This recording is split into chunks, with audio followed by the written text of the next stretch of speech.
For a Paralympic athlete, making it to the international stage means mastering the biggest barriers of both the body and the mind.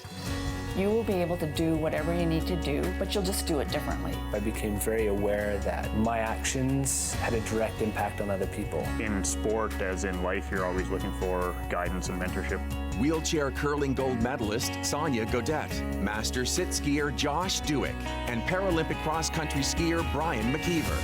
Their challenges, their victories, events that changed their lives. These are the milestones of champions, the journeys of Canada's Paralympians.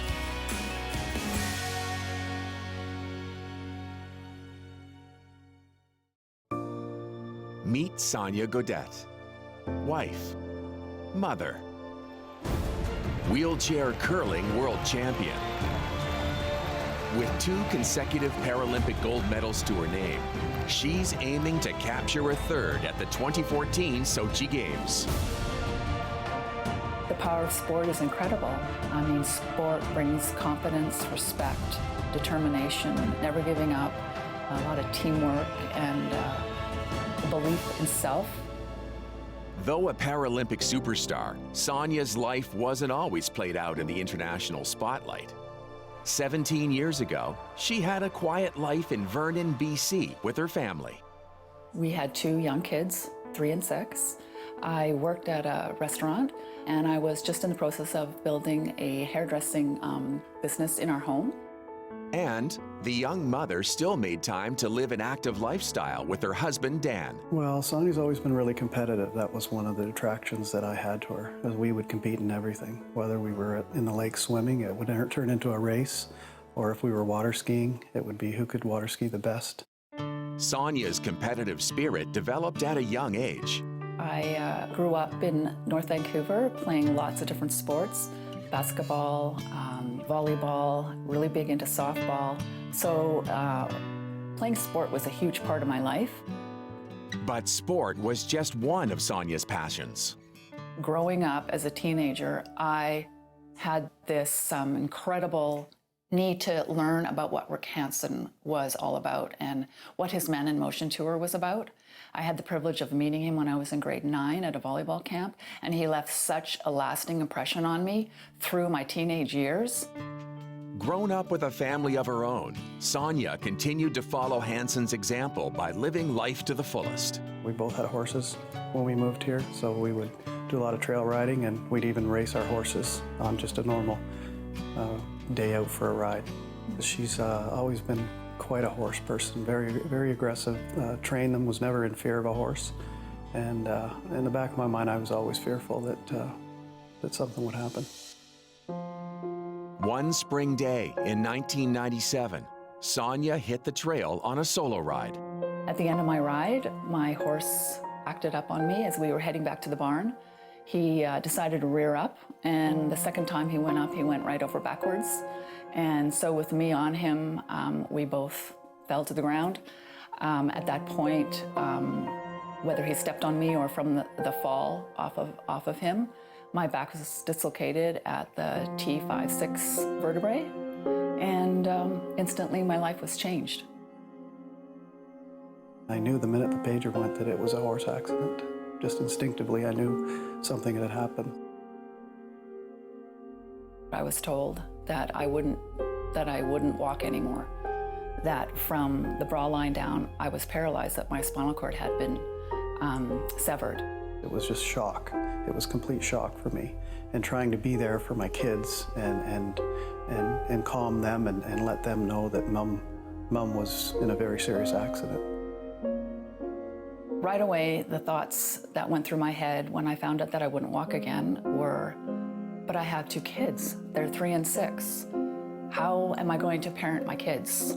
How's my life going to be anywhere near normal again? For answers, Sonja didn't want advice from an able-bodied person. She needed to talk to someone who was already in her position. So of course, Rick Hansen came to my mind right away.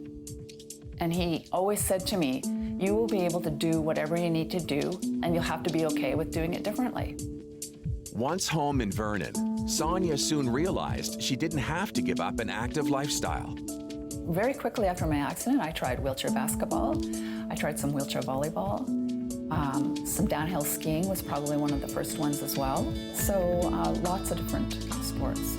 She's so competitive, it didn't surprise me. I knew she was going to try everything. Sonja never ever once said, I can't believe I'm in this chair. She more was about, what can I do with this chair?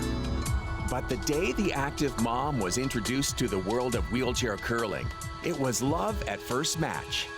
Right away, I went into this sort of troubleshooting, brainstorming mode where I needed to figure out how this was going to work for me and how do you deliver this stone most effectively. Sonja's talent on the ice was turning heads and caught the eye of the coach of Canada's newly formed national wheelchair curling team. Soon Sonja and the team were headed to their first Paralympics in Torino, where they brought home Canada's first gold medal in the sport of wheelchair curling. Watching the last stone of our final game fly through the house and looking at my teammate Gary at the time going, are you kidding me? We did it.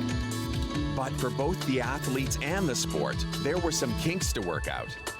Some of the challenges in delivering the stone for many of us was having to lean over the side of your chair and really hang on for dear life to throw the rock.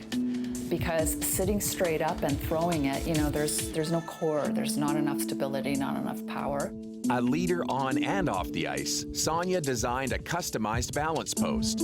This wheelchair attachment helps her sit up straight so she can use the cue effectively. As soon as I had a place to anchor my non-throwing arm, I was able to get very upright and really stay square to the target and executing a shot the way it should have been executed.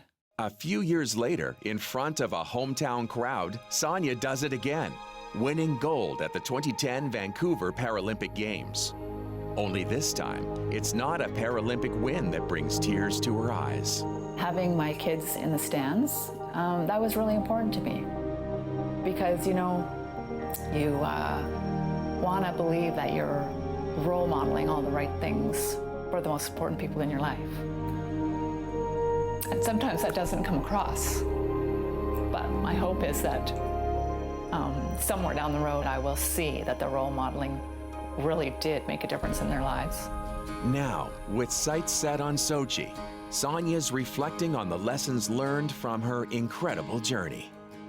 Every time a door closes, another one opens, and I want my kids to have that resilience in life because we don't have control of what's happening from one day to the next. And I know that now more than anything. The message isn't I won 2 gold medals. None of that is relevant for her. She wants people to see that there's life after disability. And she doesn't want to be looked at as if she has a disability. She wants to be looked at as that she has the ability. And that, I think, has been her model since day one, and it's inspired myself, it's inspired our kids, and I think it's inspired our community.